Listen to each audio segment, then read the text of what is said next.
I checked my account and there's 1,200 direct deposit. Brian Wittenberg received his stimulus paycheck earlier this week.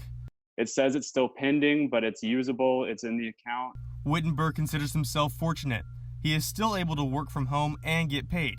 He says if he didn't have his regular paycheck like other Americans, he would be in a tough spot. The $1,200 in by itself just isn't enough to solve anything.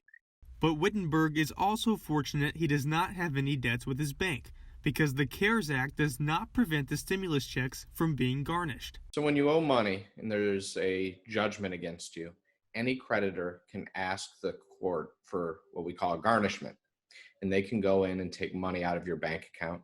That means banks can legally take money from individuals who have an overdrawn or negative account. People who might be really surprised are those that have a debt to their bank and they don't realize that they have agreed to this right of set-off that allows the bank to take money out of their account without notifying them to pay off that debt.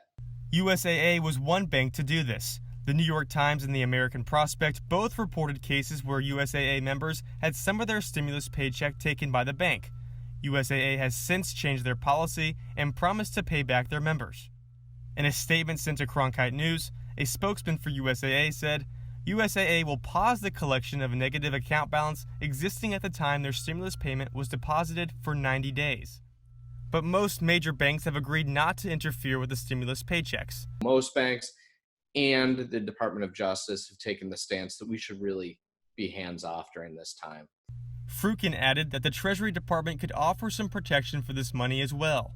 And although the Treasury Department's not supposed to actually change laws, they're only supposed to interpret them, it wouldn't surprise me to see some guidance from them that says basically hands off this money.